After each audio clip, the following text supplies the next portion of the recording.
Hello, thanks for listening today.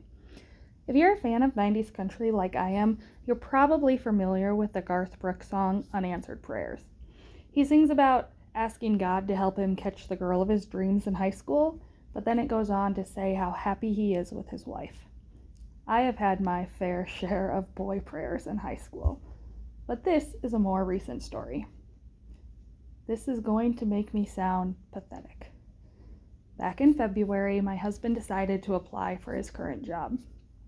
Taking this particular job would mean a lot of changes for my family that I was not ready for. At 6 months pregnant, I was against uprooting my family and starting over in a new place.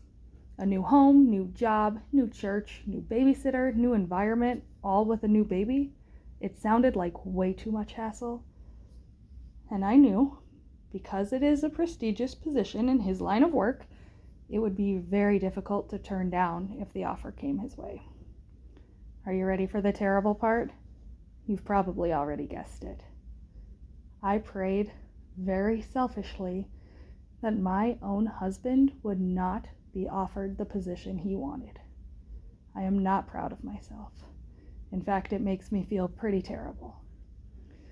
Obviously, he was offered and accepted the job, which really did change our lives. Between March and June, I applied for 11 different jobs. I only interviewed for 3 of them. My first interview was with my current school, but for a different position. That phone call was the worst of all of my rejections. I prayed for that job. It seemed so perfect. But then something else opened up. A high school position in my husband's new school. We have always wanted to work in the same district. So that seemed like the next perfect answer. So I prayed for that job. I didn't get that one either. This is about the time I gave up hope in working in a school. I started looking at jobs for daycares and in retail. I was still filling out applications for education-related positions, but they weren't counseling anymore.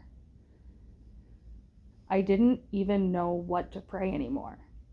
The 2 places I thought God was leading me turned out to be wrong. That's because God wasn't actually leading me there. I was trying to put myself where I thought I wanted to be. I had no idea what was coming. Back in June, the sale of our home fell through.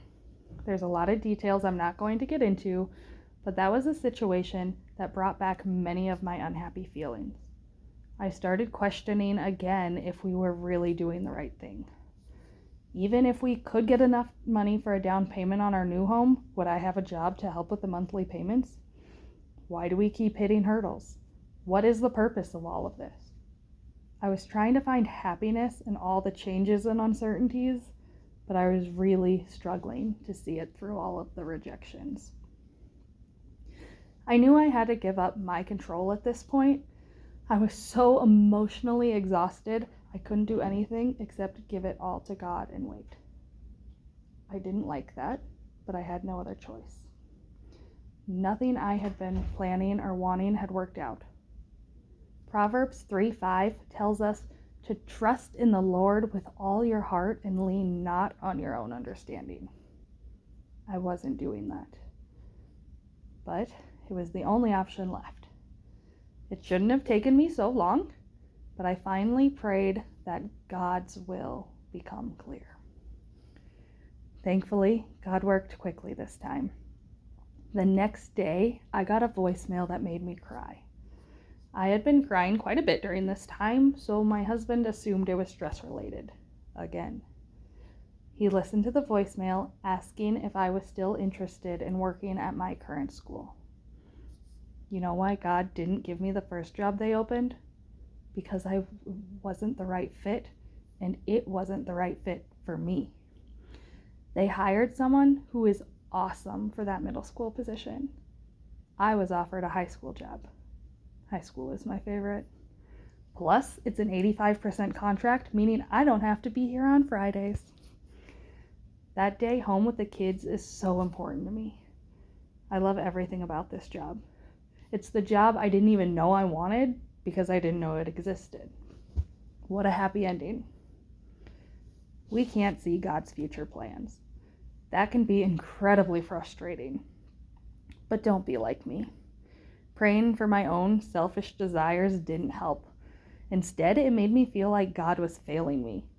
God failing me. Yeah, right. I was failing him by not accepting what was and trusting his timing.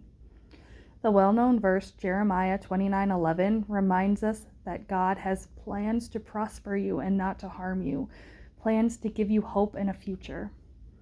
He showed me that hope and future. So, as Garth Brooks so eloquently sings, sometimes I thank God for unanswered prayers.